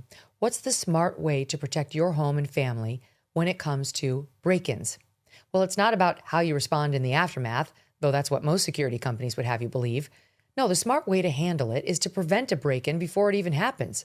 Simply Safe flips the script, stopping criminals before they even enter. AI cameras detect threats early and alert live agents, who in turn warn intruders. If they don't leave, police are dispatched. If I needed a security system, Simply Safe would be my go-to. Setup is a breeze, and the app lets you check cameras anytime. Plus, there's a 60-day money-back guarantee and no long-term contracts. Simply Safe has been named Best Home Security by U.S. News & World Report for 5 years running. This month only, take 50% off any new system. This is one of the best prices you will ever see for Simply Safe. Go to SimplySafe, SIMPLI, safe.com/Megyn. Again, that's simplysafe.com/Megyn and lock in your discount. There's no safe like Simply Safe. Joining me now, actor and producer Zachary Levi. He's joined the show a few times, first as a supporter of RFKJ and then as a supporter of then-candidate Donald Trump. Now, Levi's new film, Not Without Hope, hits theaters this Friday. Oh my gosh, I got a sneak preview of it last night. It was gripping.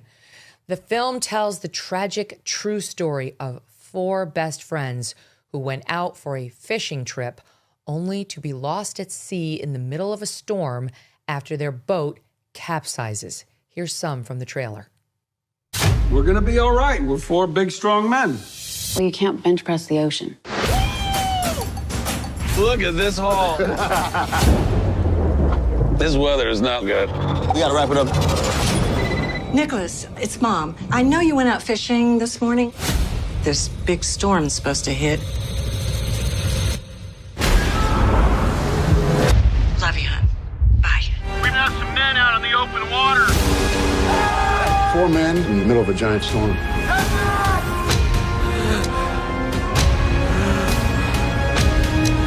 What's happening to him? Hypothermia. I'm gonna do everything in my power to bring him home safe and sound. Right now, let's go! No visual. Weather getting worse. We are not done yet. Hang on! I get strong! You get strong! We get strong!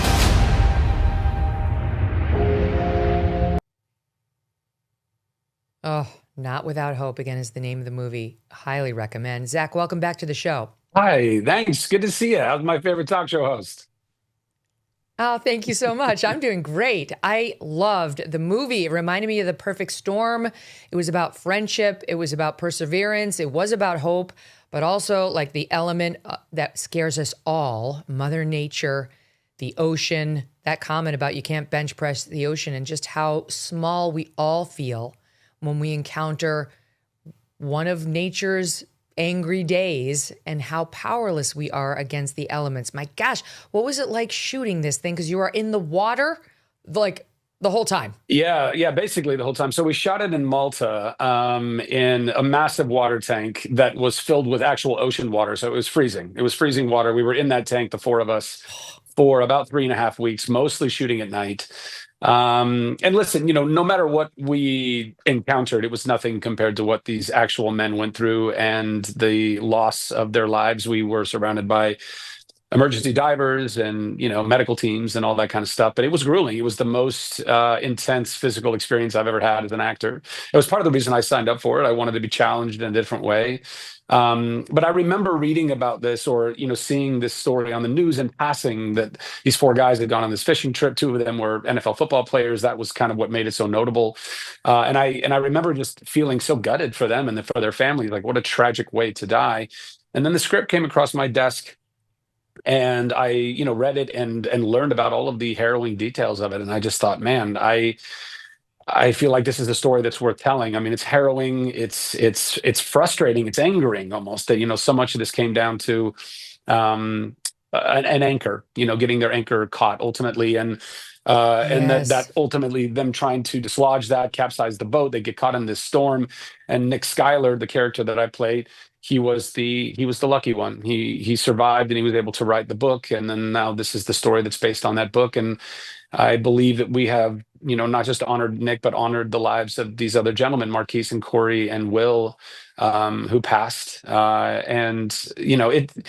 It's not a feel-good movie. I mean, it is a really pulse-pounding, harrowing adventure. But I think at the end, it still leaves the audience with the concept of holding on to that last shred of hope, no matter what the odds are, to hold on to that hope. It's imperative. It's imperative in our lives. Well, I also think, they say that the stories that do the best in books, movies, what have you, are about friendship. And this is about friendship. Yes, it's not that hopeful in the end, although not everyone dies. But it is a story about friendship and these 4 guys who are really close and do everything possible to sort of buoy each other up during this very harrowing experience.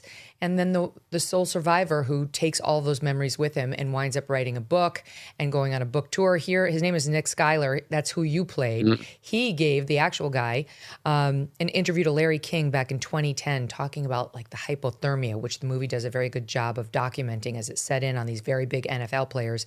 Here's a little bit of that in SOT 51.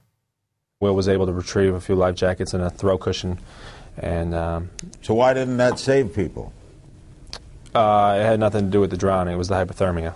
When hypothermia sets in, it does things to the mind and the body that neither anyone can control. So things that happened out there to the guys that they didn't realize that was even happening. When you say not realize, they were disoriented? Correct. Yes. And you weren't? Not till later. Not till later when I was by myself. What was it like to see 3 of your friends go under?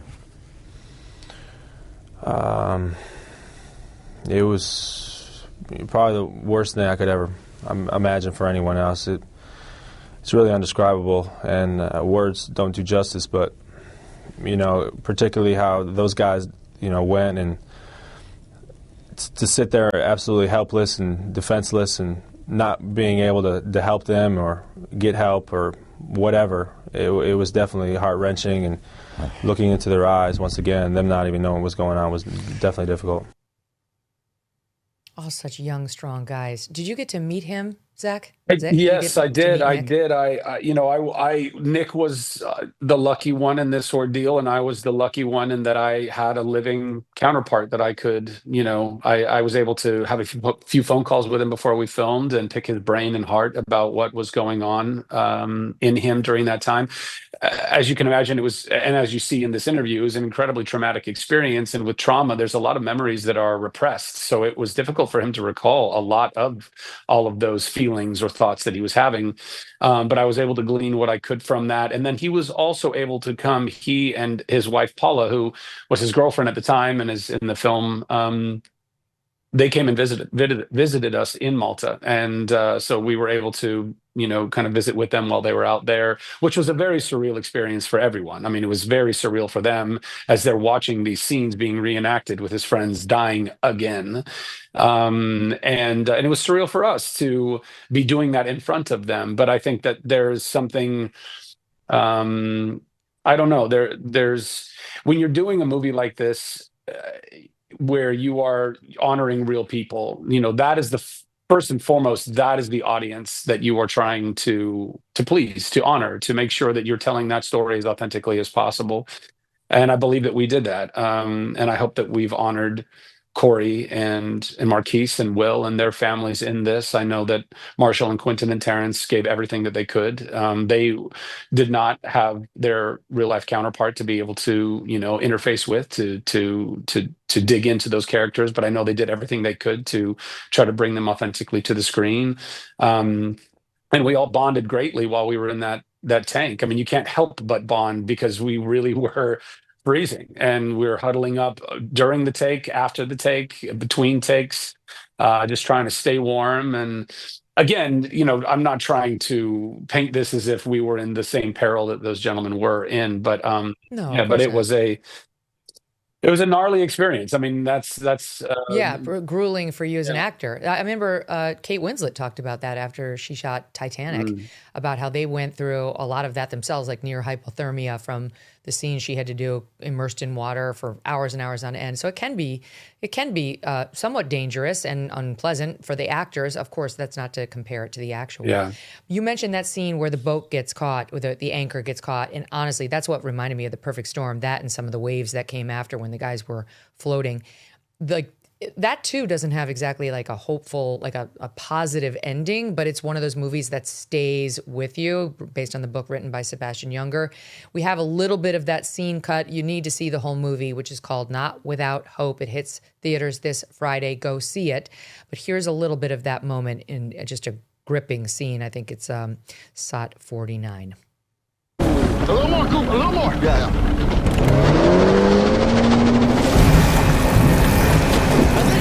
Hey, it's working!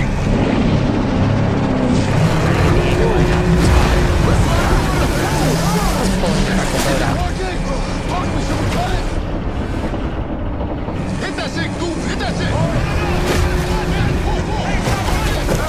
It's not dodging! Stop! I got four! Go, go, go!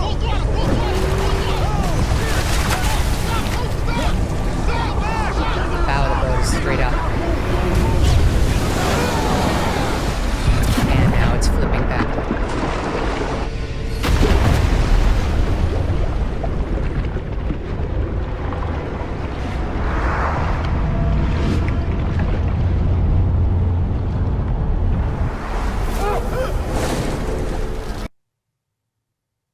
That is like, you're all underwater. What'd you have to do for that? Because that looks terrifyingly realistic. Well, we all had wonderful stunt doubles. So that particular stunt right there of men flying off of the boat, that was... Were they Navy SEALs? No. Listen, my stunt double, Dave Castillo, is an incredible human being. He's like a brother from another mother, and he's just an incredible athlete, as most stunt men and women are. I mean, they are trained to do these types of things. So that specific stunt was our stunt doubles, but we did a lot of underwater, in water stunts ourselves as the cast. Lots of wave machines, wind machines, rain machines, water cannons, all kinds of stuff. But just quickly, this was, when I read the script, because this happens, pretty much in the beginning of the movie, the anchor getting caught and what leads to, ultimately the demise of three of these gentlemen. Marquise, a week prior, had been on a fishing trip, and he got his anchor caught in the same place, and he had to cut the anchor, and it was a $500 anchor. And he didn't want to cut another anchor. And so that's what ultimately led to this. And it's as I'm reading the script, I'm so angry. I'm angry for all of them. I'm angry for their families. I'm angry that this simple little thing could have been the difference between them actually getting home and being alive today, right? And it's one of the things that making the movie, and even afterwards, as I've kind of contemplated it, I want audiences to, be moved by this movie, obviously, and I think that they will be. And I think that you can take hope away from this, to hold on to hope. If nothing else, like hold on to that last shred of hope, and believe that there are people out there that are praying and hoping for you as their families were. But also, kind of philosophically, one of the things that I hope audiences take from this, and certainly what I take from this, is cut the anchor. Like, whatever is in your life, whatever petty little thing or large thing or whatever it is that is pulling you down, that is weighing you down, that is drowning you. And we all have them. We all have them, and we got to cut these anchors. We cannot, miss the forest for the trees, and that's what this was a kind of a perfect example of that. So anyway, it is. That's so good. Yeah, you're totally right. Well, thankfully, it will end well for you, Zachary Levi, because this is going to be a big hit. It's called Not Without Hope. Go check it out in your theater this Friday. You might not be able to check out movies in theaters for too long if this Warner Brother deal goes through to Netflix. Do you have any thoughts on that? So Netflix struck a deal to buy Warner Brothers. Everybody's worried because Warner Brothers is one of the few remaining movie studios that puts out real movies in real theaters as opposed to direct to streaming on an app on your home TV. And then at the last minute, you've got Paramount Skydance swooping in saying, we're going to try a hostile takeover where we wrest this deal away from Netflix and we'll let Warner Brothers still be Warner Brothers, putting real movies out at least 30 per year into theaters. So some in the acting community are more for the hostile takeover bid than the Netflix bid, which has been agreed to but is now in danger. Do you have any thoughts on it? Oh, I've got so many thoughts about it. Listen, I think that's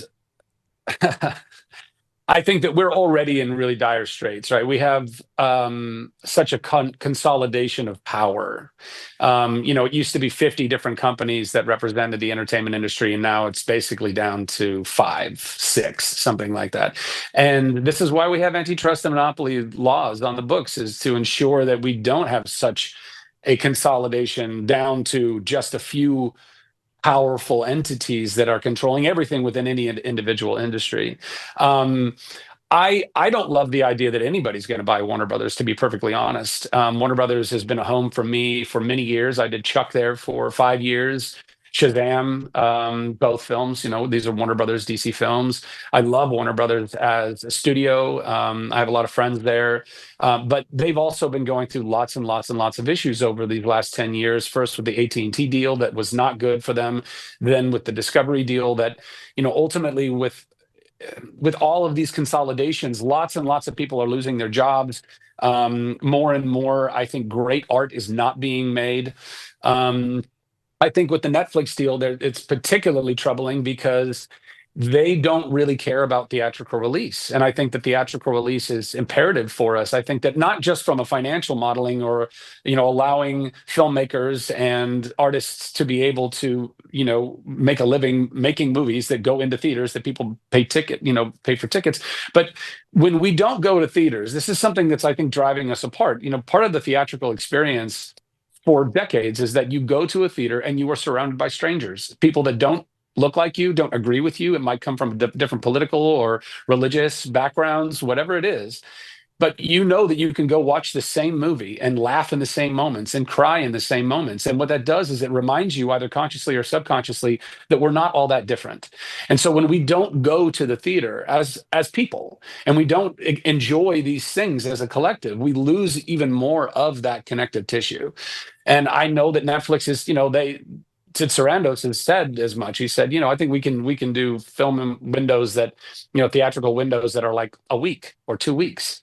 And that's just simply not enough time, I think, to give a great film its opportunity in the theaters. Some films don't even pick up their inertia until a few weeks in the theaters, when word of mouth gets out and people start going to the theater and experiencing that as it was meant to be exhibited. And so I really don't love that. I don't love the consolidation. I don't love that with streaming, by the way.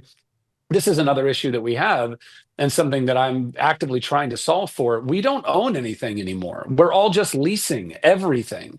And I don't think that's right. I don't love the idea that as an artist, I could go make something and there's no physical copy of it anymore because nobody's making DVDs or anything like that. And so it only lives on a streamer. And then the streamer decides, well, we don't want to put this on the service anymore. And it's gone. It's literally gone. I can't point my friends or family or fans to go watch what I made. It doesn't exist anymore because it's not on the streaming service anymore. And I don't think that's good either. I think we as the audience, we as the people, more and more of us are waking up to the fact that we are just renting everything. It's just subscription after subscription. I mean, by the way, I said this 15 years ago when everyone was cutting the cord on cable. I told all my friends, I said, do you realize what's going to happen? We're going to cut this $100 cord, this bill that's got all these channels, and certainly some that we don't care about and we don't watch. And that's, why are we paying for all this? But then what's going to happen is we're going to have 10 subscriptions over a whole bunch of different services, and we're going to pay twice as much. And that's exactly what's happened. And now there is no home video. There's no ownership anymore. We've got to figure out a way to get back to that. And I don't know that any of these things are getting us there. So it's troubling all the way around. I cannot imagine going to see, some of the movies we grew up on, like Indiana Jones, just on the small screen, not being able to watch that on the big screen. Or another one, Schindler's List. Yeah. Remember? I mean, everybody remembers seeing that movie for the first time. Unfortunately, in my case, I went with my stepsister who had just gotten off her shift as a nurse and went into Schindler's List with a salad from McDonald's in one of those plastic containers. Ooh. It's like every time she opened it, it was so loud. And then the salad eating was loud. I was like slowly moving my way away from her, like 4 seats down. Like, oh my God. That's an episode of Seinfeld. I mean, that's basically what you're talking about. Totally. But anyway, the point is, like, most of these movies will be way more impactful on the big screen. And yes, there is something to it. You think of like the great horror films that we've all seen, like Friday the 13th, seeing that in the theater with the audience yelling at the same moments, or even you walk out of Terms of Endearment, everybody's got this tear-stained face. Yeah. Like, there is a shared community in experiencing it together. So I agree. I mean, I'm not really rooting for the Netflix deal. I have to be honest. They're big enough, and I'm not really a big fan of the people who run Netflix and own Netflix. So we'll see what happens. Okay, let's keep going. Let's talk politics for a minute. RFKJ, your guy, notwithstanding the fact that he's at least one of, if not the most maligned member of the Trump cabinet, he's probably tied with Hegseth, is the most popular. I've been saying this because he proved the most popular in a recent poll, but then we just got another poll once again, says the same thing. RFKJ, the most popular. So are the people learning to ignore the media? I hope so. I think that, unfortunately, we've been living in a culture where legacy media has been just an arm of propaganda for far too long, and I think it started, well, I don't know, there's a lot of things that we could pick at and all of that. But obviously, once people figured out that, death and fear and all of that sell, well, then they're just going to push more and more and more of that.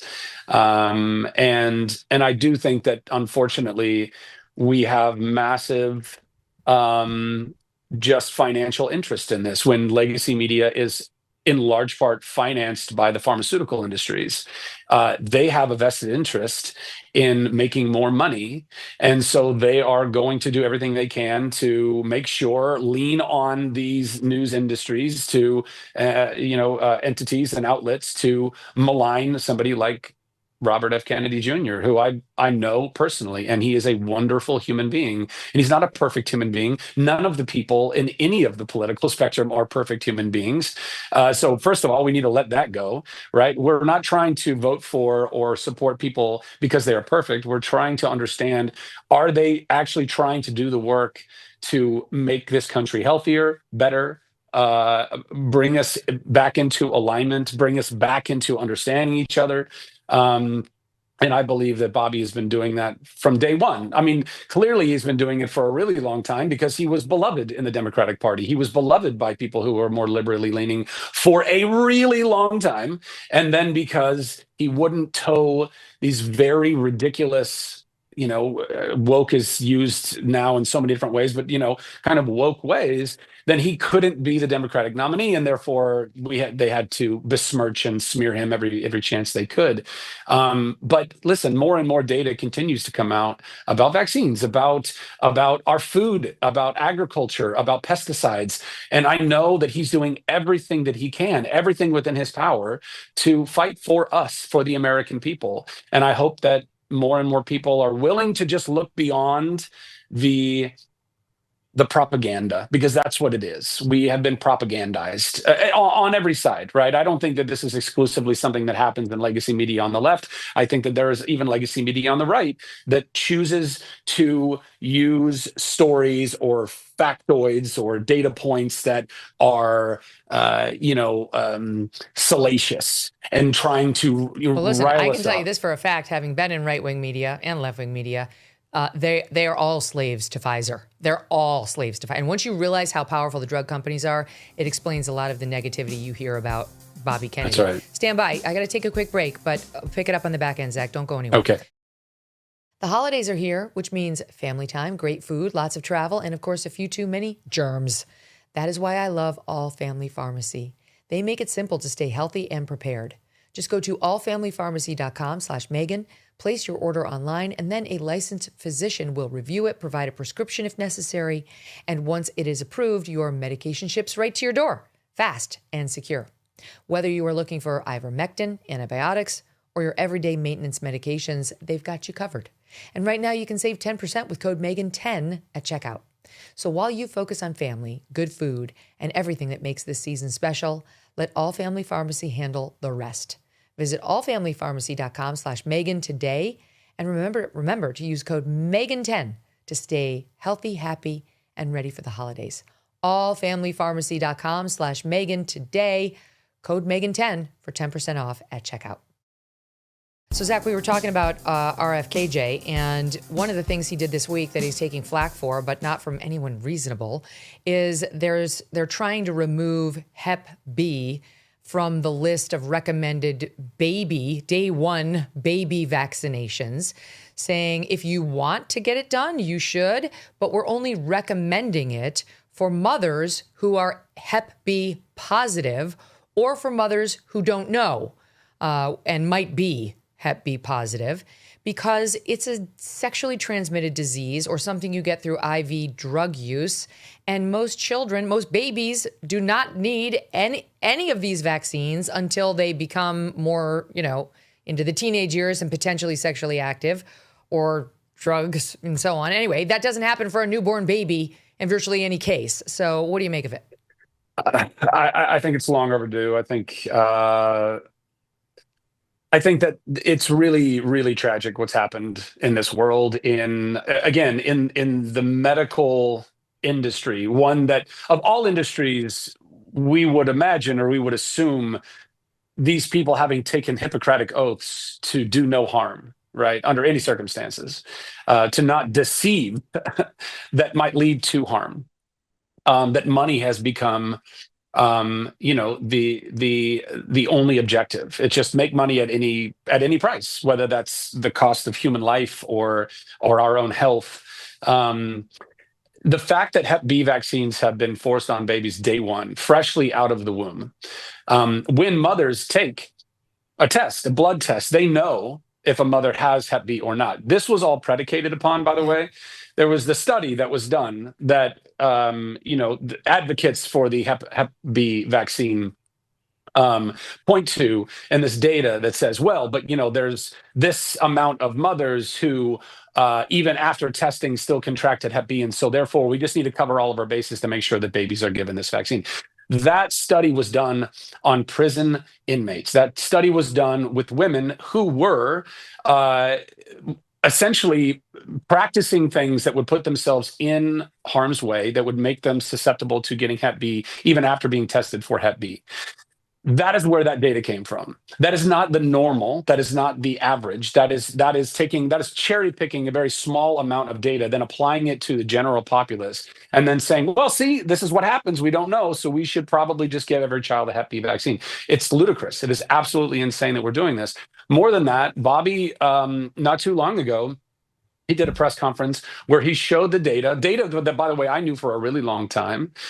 People like me who have cared about this vaccine issue across all vaccines for a really long time, and understanding that there is a lot of risk that comes with this. And does the upshot outweigh these risks? Bobby laid it out pretty clearly that if you look at the data, We've been told for a long time that vaccines are the main reason why we have, essentially eradicated things like polio and measles, mumps, and, all of these things that we shoot up our children with to avoid these problems. But the data actually shows very clearly that almost all of these things were essentially already eradicated because of far better sanitation and far better things like antibiotics that were being applied to the general populace. That means all of those sicknesses were already going away before the vaccines were being applied to everyone. And then, of course, in 1986, under Reagan's lead, which is really disappointing, he gave immunity to all of these drug companies who are making vaccines and saying, well, no one can sue you if anything happens. Now, why would they need to have this level of immunity if what they were making was safe and effective? It doesn't make any sense whatsoever. No other product in the country has this kind of immunity. And for why? So that we can go back to data that shows that they weren't even really, again, I believe this wholeheartedly. This is data that Bobby showed very clearly. People still debate it, obviously, because there's a lot of doctors who I think are really well-meaning people, but who have believed this trickle down of information that comes from vested, greedy interests, people that control the narrative or the people that are making the most amount of money doing this. And I would also argue to say that I think a lot of them are willing to pump children full of a lot of vaccines that might actually be injuring them, knowing full well. By the way, have you seen or have you heard of an inconvenient study? Del Bigtree made a documentary. Please go watch that documentary. Mickey Willis, a dear friend of mine, and Del Bigtree, and these wonderful people that are a part of MAHA. It will blow your mind. An inconvenient study, essentially, there was a doctor who did a study of vaccinated children versus unvaccinated children in the thousands, right? So it is a truly it gives you the data points on both sides and what is downstream of being either a vaccinated child or an unvaccinated child. And shocker, the unvaccinated children have extremely low, when it comes to asthma, eczema, things like autism, the vaccinated children were the ones who had multiple times more cases of what was going on, and they buried it because the guy on hidden camera, he says, I can't release this study. I would lose my job. I would lose everything if I brought this out. I would lose my career. I would lose my reputation. And this is the pressure that's coming from on high. And this is what was going on during the pandemic and during COVID. Any scientist or any doctor who dared question the narrative was shut down, was silenced, was censored, got their credentials were stripped from them. Their relationships were ruined because they were questioning what is now becoming very evident that, oh my God, these COVID vaccines actually were incredibly detrimental to us. And they are causing all manner of side effects, including, by the way, there were 10 children who died in Pfizer's own trial, and they hid that information. Moderna had a child die and hid the information from the public and removed them from the trial so that they wouldn't have to report on the evidence of it. It's outrageous. I told the audience, I reported at the time on the fact that children were dying in the wake of the vaccine, especially thanks to myocarditis and pericarditis. And of course, I got attacked by the leftist, media as a liar. And I said, do not give your child this vaccine without checking this out, especially if he's a teen and a boy. Girls too, though. I mean, it's so outrageous how they hid these facts from us. But talking like this is still dangerous if you're in certain industries like yours. You're not allowed to say these truths. And frankly, even mine. I mean, I'm independent media now, so I can say what I want. And you're independent too, but you do get jobs from Warner Brothers and so on. I heard you tell Fox News recently that you felt like you had been gray listed. So not fully blacklisted where you can't get a job. I assume gray means things slow down. There's more people who are like, it's a no just from hearing your name, but you're still able to get some work. So are you still experiencing that? Yeah. It's been a really heavy journey. I'm not going to lie. A lot of people, I think that there were journalists, ironically, on the right who wanted, again, to make kind of a salacious story. When I first was being more vocal, they were saying things like Zachary Levi blacklisted. Well, I never said that. I never said I was blacklisted. Because there are people still, I think, wonderful people who know me, know my heart, know that I genuinely, I care about everybody. I care about people on the left and the right. I want all of us to win. I don't think that we win because, so in order for us to win, other people have to lose. I think we all need to come to what is true and let sunlight be the best disinfectant. Let us get to the heart of all of it. If there are corrupt politicians on the left and the right, and there are, let all of them be taken out. Let us get to what is good and true and bring us back together, and stop being kind of manipulated to fight against one another, which is the greatest distraction, so that we're not holding all of them accountable for their ridiculousness. I mean, insider trading, like things like that. Like, what are we doing? Like, I love Tim Burchett because he's one, like, that guy is just going after it. He's like, Yeah. he is one of the doesn't good guys. care. He doesn't care, and he's one of the good guys. I think Massey is as well. Again, I think there's people on both sides. There's people on the left that I think Fetterman, of all the people on the left, I mean, I think that Fetterman has shown himself to be truly reasonable and honorable. But anyway, when it comes to my career, when it comes to, yes, there's been incredible amounts of blowback. I think the hardest thing, to be honest, is friends of mine that I had for 2 decades, who I would have thought, no matter what, they know my heart. They know that I might believe something different than them, but they know my heart, and many did. People checked in with me like, "Hey, what are you doing?" And I explained to them, like, "Listen, guys, to me, they're like, all of these issues are important, but there are certain issues that are triage. We have to treat these things in some kind of order of priority. And when it comes to the health of every single person in this country, especially our children, we need to get to the root of the poisoning. We have got to get to the bottom of that. And also, having secure borders, and also staying out of foreign wars, like things that Trump was willing to go and fight for. And, so I have all my issues, whatever, with, his Trumpiness. Like, I've made that very clear. But we only had 2 options. That's how we had to go. That's what I felt like we had to go and do.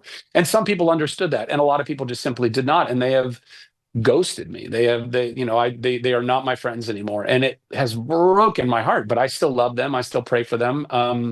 When it comes to the work situation, there are still wonderful people who still see the value in me as an actor and as a man, and they're not all conservative either. There are people that are more liberally minded that still, they don't hate me because I differ in my opinions with them, or I had the audacity to not toe that line and think that Kamala was somehow God's gift to politics, because she isn't, because she wasn't. And I don't think Donald Trump is either. I don't think he's some paragon of morality. But he was, of the 2 options, and this is constantly the problem. We're only given 2 options. To me, Bobby Kennedy would have been the absolute best, but the Democratic Party made that impossible for him, and therefore it made it impossible for us as a nation to be able to vote for him. So this is where we ended. This is where we're at, and I'm grateful that I'm still working. I'm grateful that despite my my coming out of the political closet and opening my big mouth, there are still people that believe in me and support me, and I'm very grateful for that. But it's been really difficult. I'm not going to lie. One positive potential thing of this merger that we discussed a minute ago is the Paramount Skydance folks are somewhat close to Trump. They seem a little bit more fair and balanced in their approach to politics. One of the purchasers financing that deal would be Jared Kushner.